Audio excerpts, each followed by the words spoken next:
Bueno, muy buenas tardes a todos y a todas y un especial saludo para Tegucigalpa, que ahora sí me dejaron llegar.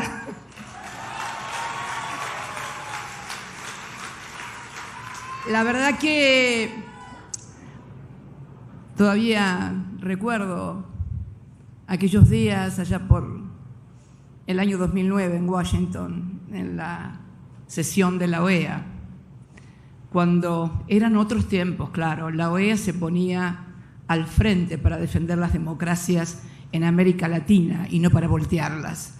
Y recuerdo al compañero Miguel Ángel Insulza, chileno, votado 2 veces secretario general de la Organización de Estados Americanos.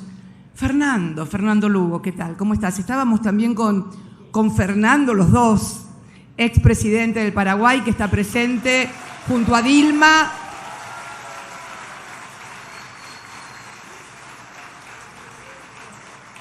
Y bueno, y la verdad que después de todas aquellas vicisitudes, cuando volamos a El Salvador, Fernando, ¿te acuerdas?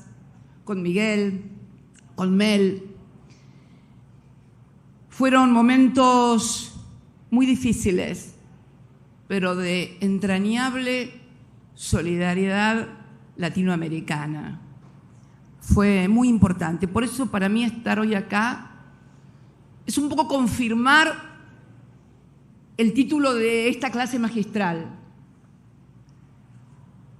Los pueblos siempre vuelven. No solamente lo recordé con Xiomara, lo recordé también hace pocos días, luego de la elección en la hermana República de Chile. Ahora bien, pensar en esto, los pueblos siempre vuelven, ¿es una categoría de pensamiento político universal? No. Es una categoría de pensamiento político latinoamericano. ¿Y por qué? Porque es muy difícil por allí, en otras latitudes, imaginar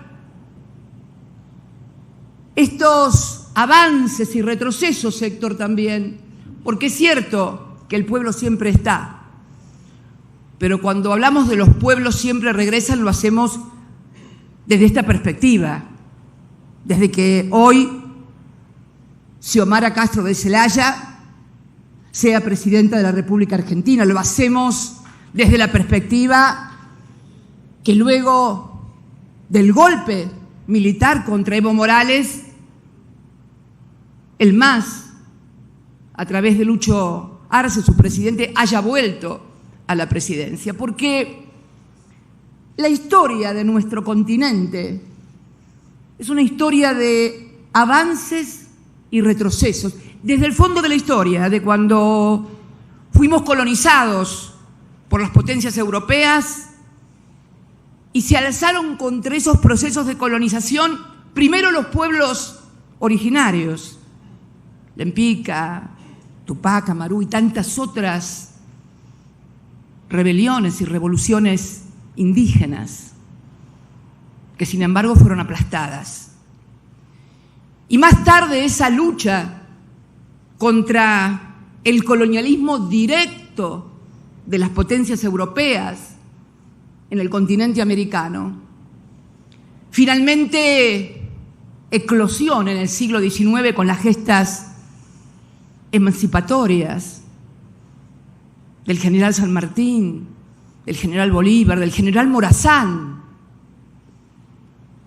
Verdaderos libertadores. Es una liberación política, pero hecha con armas. Porque primero habían sido derrotados políticamente, la gente no quería vivir más en la colonia. Y finalmente estos grandes hombres, estos grandes libertadores, liberan a sus pueblos de ese colonialismo directo, donde éramos colonia y dependíamos de lo que decía la metrópoli a miles de kilómetros de distancia, atravesando los mares. Fíjate, Héctor, y todos los que hoy estamos acá, desde aquellos pueblos originarios que habían sido aplastados, a estos hombres que muchas veces tenían un origen europeo y habían sido formados en academias militares, en universidades europeas, pero que se hacen cargo de su patria, de su pueblo y cumplen el mandato histórico: liberar a los pueblos. Y esto sucede acá, sucede en toda Latinoamérica, en Centroamérica, en la América del Sur, y se termina en el siglo XIX ese colonialismo directo, voraz, sanguinario, que se había impuesto en estas tierras. Y alumbra el nuevo siglo, el siglo XX, y también surgen distintas formas de dominación, no ya tan directas, no ya tan evidentes, sino fundamentalmente vinculadas al sojuzgamiento económico de los pueblos. Y también vuelven a surgir lo que yo llamo la oleada de los movimientos nacionales y populares que caracterizan a todo el siglo XX en toda la región. Sandino, en Nicaragua, Jacobo Arbenz, allá en el sur, el peronismo. Esta es la primera mitad del siglo XX, donde se conforma un perfil que muchas veces no es entendido, porque claro, se pretende analizar lo que pasa en un continente como Latinoamérica, como Centroamérica, como la Suramérica, se pretende analizar estos fenómenos sociales, políticos y económicos con las categorías de pensamiento europeo. Y claro, es como que yo intentara de repente analizar lo que pasa muy lejos de acá, con las categorías de pensamiento que tenemos nosotros, en el Medio Oriente o en el Asia, etc. Y esto es lo que yo denomino una categoría de pensamiento político latinoamericano. Los pueblos siempre vuelven. Y no lo hacen nunca de la misma forma, ni con los mismos dirigentes, porque comienza una etapa también en el marco de lo que fue la contradicción este-oeste, lo que se aplicó la doctrina de seguridad nacional en toda nuestra región, y entonces las Fuerzas Armadas en la mayoría de los países, adoctrinadas y educadas en la Escuela de Panamá, golpes de Estado contra los gobiernos populares, obviamente orientados, dirigidos, financiados también en esta contradicción entre el peligro del oso comunista y la democracia occidental. Esto llevó gran parte del siglo XX, gran parte del siglo XX. Y luego, por esto de los pueblos siempre regresan, comienza el surgimiento a fines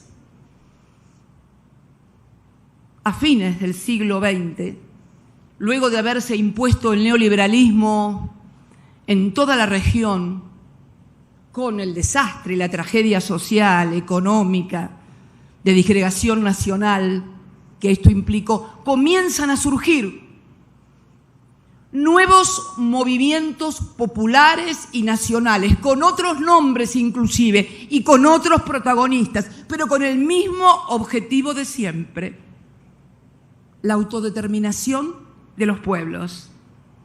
La autodeterminación de los pueblos.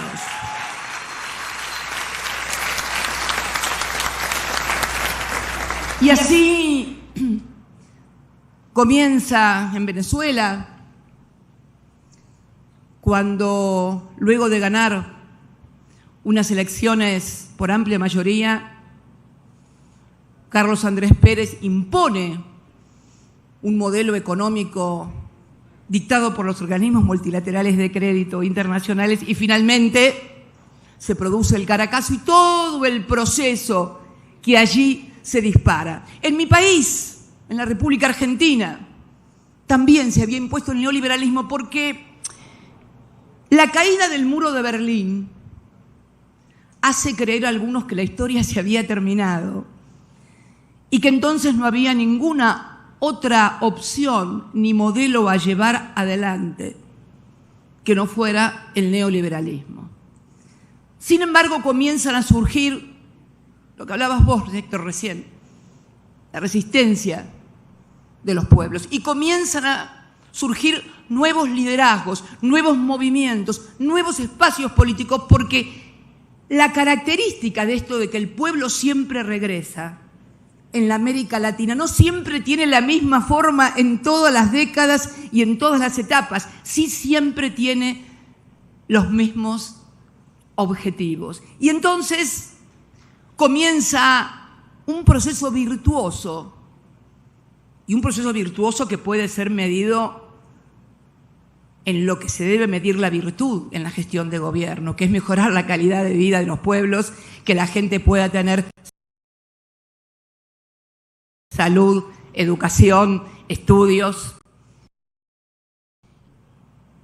Y esta década y media que comienza a fines,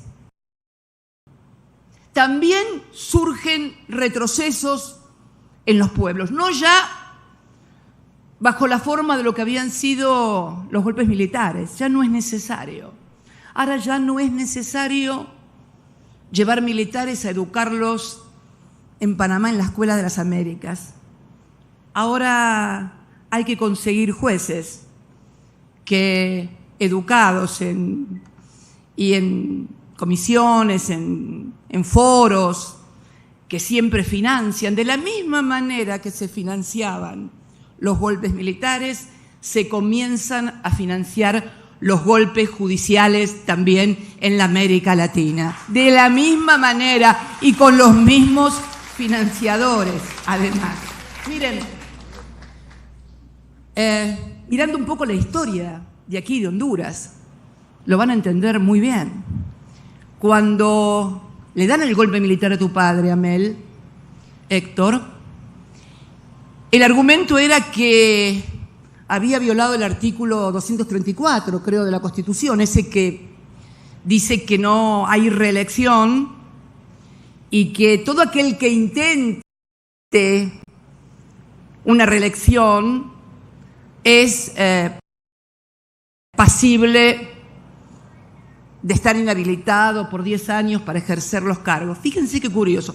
Y entonces, cuando Mel convoca a una consulta popular no vinculante, le dan el golpe de Estado porque dicen que había violado el artículo 234, creo, de la Constitución, ese que dice que no hay reelección y que todo aquel que intente una reelección es pasible de estar inhabilitado por 10 años para ejercer los cargos. Fíjense qué curioso. Y entonces, cuando Mel convoca a una consulta popular no vinculante, le dan el golpe de Estado porque dicen que había violado la Constitución. Sin embargo, el Poder Judicial de Honduras le reconoció a Hernández la posibilidad de ser reelecto y estuvo 8 años en el poder. Díganme entonces, los amantes del derecho y las doctrinas judiciales, a ver, de alguna embajada, de algún lado, ¿por qué no me explican el fenómeno? ¿Por qué no me explican el fenómeno de que la Constitución se aplica y las leyes se aplican y los jueces juzgan no de acuerdo a la Constitución, al derecho y a los códigos, sino a la ideología y a los intereses que, como siempre, están en contra de los grandes intereses de las grandes mayorías nacionales y populares. Y uno se pregunta entonces, ¿por qué este retorno permanente, esta ir corsi ricorsi de la historia, el ir y venir? ¿Y qué es lo que está pasando? Porque vuelven a querer instalar al neoliberalismo en la región. Es curiosa la contradicción y es curiosa la paradoja. ¿Por qué digo que es curiosa?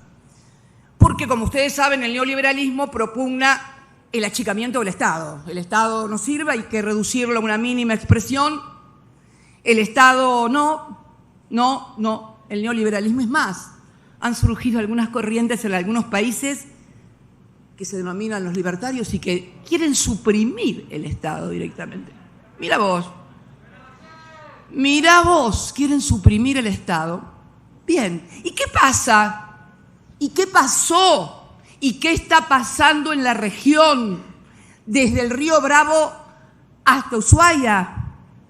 Cuando se instalan estas doctrinas neoliberales de supresión del Estado. ¿Qué está pasando cuando el Estado reduce mínimamente su presencia en educación, en salud, en regulación para evitar la explotación irracional que impacta en el cambio climático y agrava toda la cuestión climática en todas partes? ¿Qué pasa? ¿Hay un vacío que nadie ocupa? No. La política tiene las mismas reglas que la física, por lo menos en algunas cosas. Todo vacío es ocupado. ¿Y por quién? ¿Por quién se ocupa cuando el Estado no puede generar a través de políticas públicas activas trabajo bien remunerado que permita a la gente acceder a una vivienda, darle educación y salud a sus hijos? ¿Quién aparece? El narco. Porque el narco aparece. Esto, mira, yo me acuerdo, Dilma, no me acuerdo de una reunión que tuvimos, Fernando, hace muchos años. Néstor todavía estaba, y charlando con otro presidente de la región, con Álvaro Colón, me acuerdo que contaba cómo el narco le iba ocupando la región porque era el que construía escuelas que él desde el Estado no podía construir porque no tenía recursos, porque tenía que aplicar las políticas de ajuste que dictan los fondos, bueno, que dictan, digamos, para evitar los organismos multilaterales de crédito. Así nadie se siente, si no después empieza, ya empezó otra vez con la cantinela. Pero es así. Es curioso que después los que impulsaron en toda la región y el achique del Estado, los programas de ajuste, después vienen a decir que hay que combatir al narco, como si el narco se pudiera combatir únicamente del Ministerio de Seguridad y no desde donde hay que combatirlo, que la gente pueda acceder al trabajo, a la salud, a la educación, a la escuela, al progreso.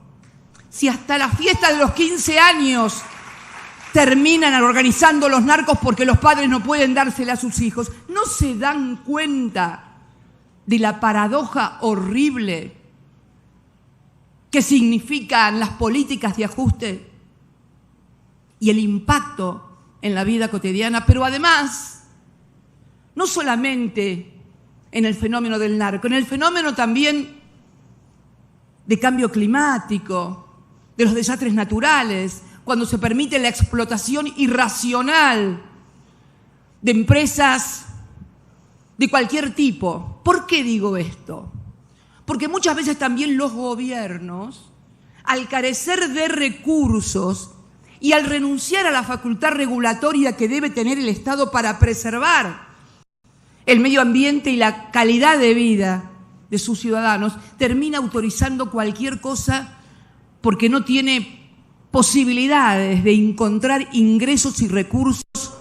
Y ya se sabe, cuando alguien viene a invertir exige determinadas condiciones, y también se sabe que cuanto menos se invierte en seguridad ambiental, más rentabilidad tiene cualquier emprendimiento. O sea, si un empresario va a ganar plata, porque también tiene que ganar plata, por supuesto, cuanto menos inversión tecnológica haga para preservar la calidad de vida, el medio ambiente, etcétera, más rentabilidad va a tener. O sea, que la desaparición o la disminución o la reducción a una mínima expresión del Estado, lejos de traer seguridad y bienestar, trae otras cosas. Y que la falta de regulación y de presencia del Estado para controlar cómo se comercial en materia minería, petrolera, etcétera, y no es porque no se pueda hacer, no estoy diciendo eso. Fíjense Noruega, que tiene plataformas petroleras en el mar, pero tiene condiciones de seguridad por una inversión tecnológica formidable, porque claro, la seguridad y la inversión tecnológica demanda dinero. Claro, en lugar de ganar 1.000 millones y concentrar cada vez el ingreso, por ahí tienen que ganar 500 o 200, pero nunca dejan de ganar.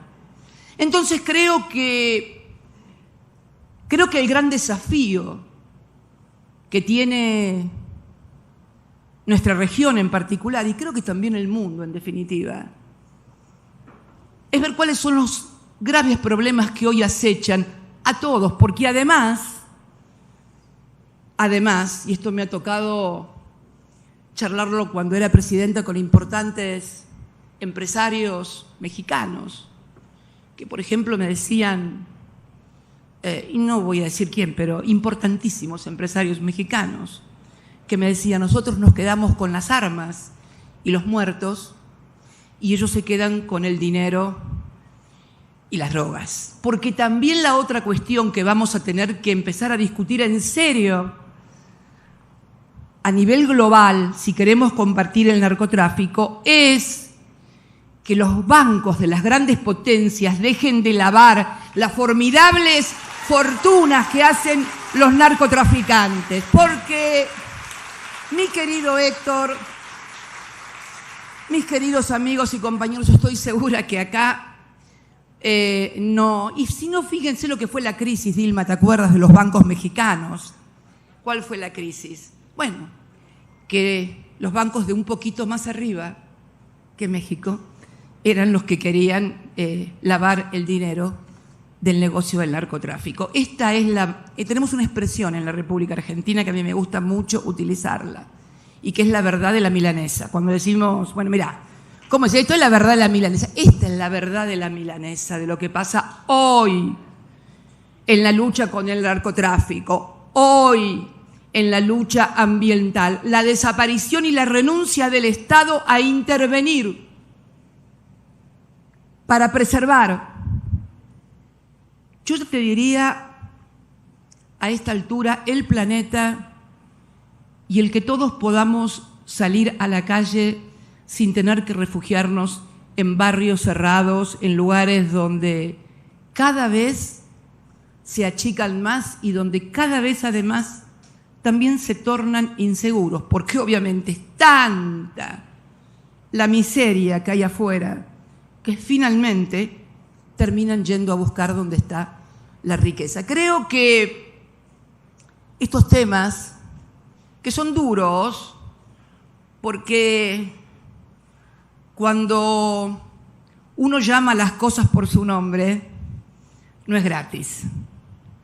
Es un mundo que cobra muy caro a todos aquellos y a todas aquellas que mencionamos a las cosas por su nombre y no recurrimos a eufemismos cuando se abordan los problemas y cuando se deben abordar en serio. Por eso, la verdad que me sentí muy honrada de venir a compartir con ustedes, hondureños y hondureñas, un momento de felicidad tan grande como el que mañana van a vivir. No solamente una mujer, por primera vez, es difícil decirle, ahora voy a hablar con Xiomara, creo que dentro de un rato, y le voy a contar que no es fácil ser presidenta mujer, porque todavía hay en nuestras sociedades y en nuestros propios, muchas veces, compañeros, o compañeras, aunque parezca mentira, cierto resabio de la sociedad patriarcal que nosotros le llamamos también, en algún modo en la Argentina, machismo. Y es muy difícil porque cuando una mujer, además de pintarse, peinarse o ponerse un atuendo para venir aquí, además piensa, y sobre todo se atreve a decirlo en voz alta lo que piensa y tomar decisiones, bueno, se lo perdonan bastante menos que a los hombres. Miren, quiero contarles algo. Al principio, en el año 2007, cuando me toca asumir como presidenta, 2007, 2008, yo le decía a Néstor, a mi compañero, estas cosas, que además era un tema de machismo, de por qué era mujer. Él me decía, no. Poco tiempo antes de partir, me reconoció que tenía razón. Esto también, además de por las ideas, por los intereses que se afectan, etcétera, etcétera, fundamentalmente también es por tu condición de mujer, no lo duden. Por eso va a ser muy difícil y yo espero que todos ustedes y todas ustedes ayuden mucho a la compañera Xiomara, porque le espera una tarea difícil, doblemente difícil por ser mujer, pero estoy absolutamente convencida de que la va a poder llevar adelante porque la vi salir a pelear por quien era su compañero, a pelear por la democracia aquí en las calles, y la vi ir una y otra vez y venir, y finalmente mañana la vamos a ver jurar como presidenta. Muchas gracias a todos y a todas, los quiero mucho.